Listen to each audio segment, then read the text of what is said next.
Bengaluru-based non-banking finance company Navi Finserv has unexpectedly pulled the plug on its 100 crore rupees bond issuance, which was all set to open for bidding earlier this week.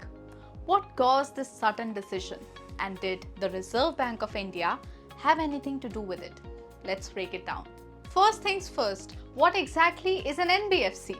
Well, a non-banking financial company is a financial institution that offers many of the same services as a bank but does not have a banking license. Now, Navi Finserv, which specializes in personal loan and home loans, had planned to raise 100 crore rupees through the domestic debt capital market. This essentially means they were going to borrow money from investors within India by selling bonds, which is a common way for companies to secure long-term funding. The bonds were rated A by CRISIL and had a tenure of 27 months. That means if you invested in these bonds, you would receive a regular interest payments over a period of 27 months.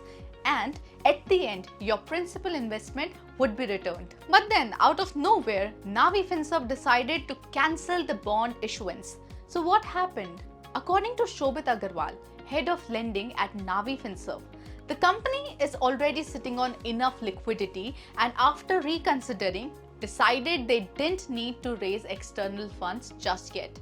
So they hit the brakes on the bond plan.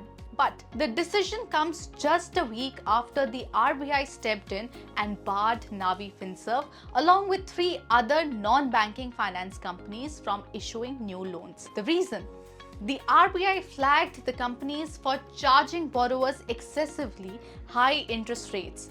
Along with Navi Finserv, the RBI also took action against 2 microfinance institutions, Asharvad Microfinance and Arohan Financial Services, as well as DMI Finance. Navi Finserv responded by assuring they are committed to transparency and following all the rules laid out by the RBI. Now, it is important to note that this move by the RBI isn't entirely out of the blue. The central bank has been urging NBFCs to ensure fair pricing for loans, particularly for smaller, more vulnerable borrowers. While Navi Finserv and other NBFCs have been restricted from issuing new loans for now, they can still manage their current customers and continue collections. These restrictions will stay in place until the companies make the necessary changes to align with RBI guidelines. Well, that's where things stand for now. All eyes are on how Navi Finserv and other NBFCs respond to the RBI's actions. We'll keep you updated on any new developments as the story unfolds. Thanks for watching and stay tuned to Business Standard for more updates.